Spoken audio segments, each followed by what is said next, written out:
എല്ലാവർക്കും എൽസീസ് കിച്ചണിലേക്ക് സ്വാഗതം. നമ്മളിന്ന് ചെയ്യാൻ പോകുന്നത് ഒരു ബീഫ് റോസ്റ്റ് ആണ്. ഇത് ഉപ്പും മഞ്ഞളും മുളക് പൊടിയും ചേർത്ത് വേവിച്ച് വെച്ചേക്കുന്ന ബീഫാണ്. നമ്മൾ അടുപ്പ് കത്തിച്ച് ചീനിച്ചട്ടി വെച്ചിട്ടുണ്ട്. ഇനി നമുക്ക് എണ്ണ ഒഴിച്ചു കൊടുക്കാം.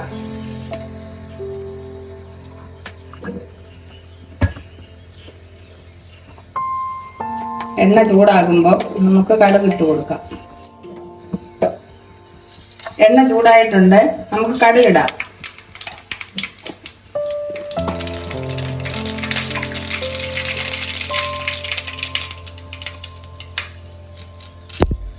കടുകെല്ലാം പൊട്ടിയിട്ടുണ്ട്, നമുക്ക് കരിവേപ്പില ഇടാം.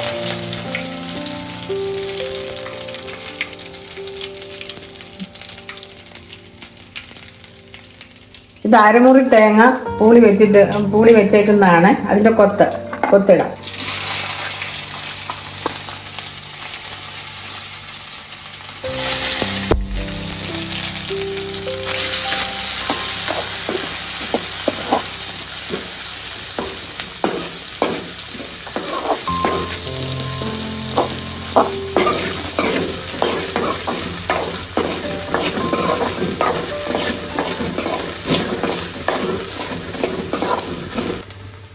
തേങ്ങ ചെറുതായിട്ട് ചുമന്ന് വരുന്നുണ്ട്.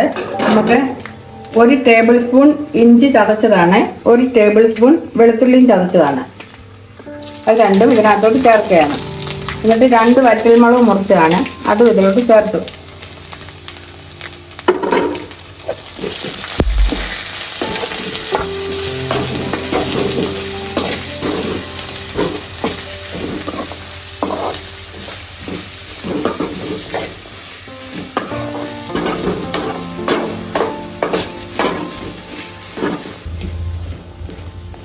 ഇഞ്ചി വെളുത്തുള്ളി ഒക്കെ മൂത്ത് വന്നിട്ടുണ്ട്.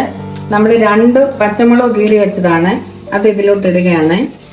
40 ചെറിയ ഉള്ളി 2ആയി പൊളക്കി വെച്ചതാണ്, അത് ഇതിലോട്ട് ഇടുകയാണ്. ഇനി 2 സവാള മുറിച്ച് വെച്ചിട്ടുണ്ട്, അത് ഇതിലോട്ട് ചേർക്കുകയാണ്.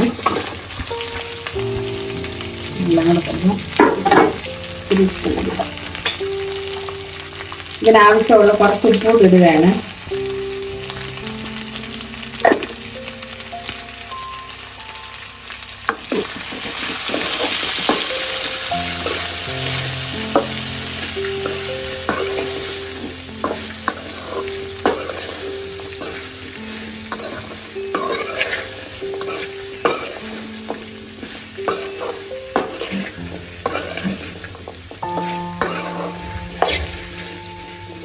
സവാളയും വെളുത്തുള്ളിയും തേങ്ങയും എല്ലാം മൂത്തിട്ടുണ്ട്. നമുക്കിനി മസാലകൾ ചേർത്ത് കൊടുക്കാം. 3 table spoon Kashmiri chilli powder, 3 table spoon മല്ലിപ്പൊടി, 1 ടേബിൾ സ്പൂൺ ഗരം മസാലപ്പൊടി, 1 ടേബിൾ സ്പൂൺ കുരുമുളക് പൊടി. ഇതെല്ലാം ഇതിലോട്ട് ചേർക്കുകയാണ്.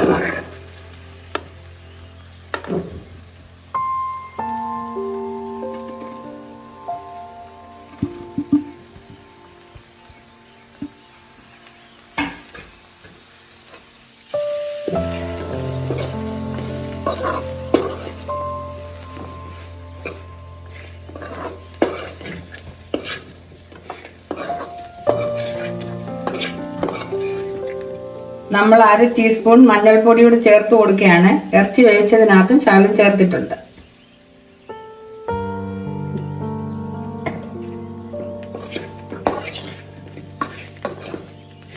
ഒരു നുള്ളു കായപ്പൊടിയോട് ഇടുകയാണ് നമ്മൾ കേട്ടോ.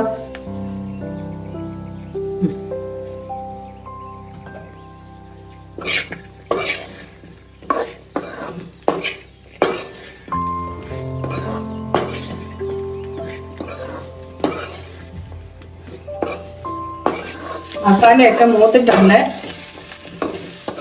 നമ്മളിനി വേവിച്ച് വെച്ച ബീഫ് ഇതിനകത്തോട്ട് ചേർക്കുകയാണ്.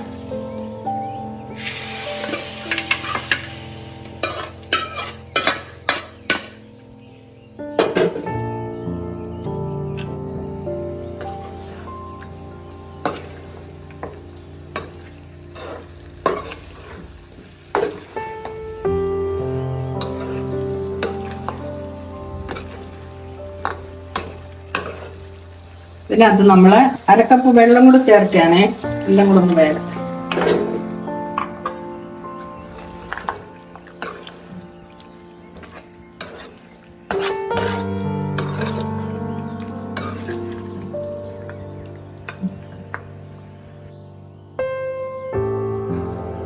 ഇനി നമുക്ക് അടച്ച് വെച്ച് വേവിക്കാം.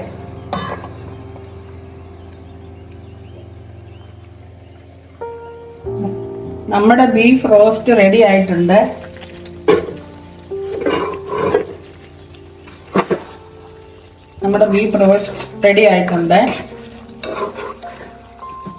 ഇനി നമുക്ക് 1 സ്പൂൺ പച്ച വെളിച്ചെണ്ണ ഇതിലോട്ട് ചേർക്കാം.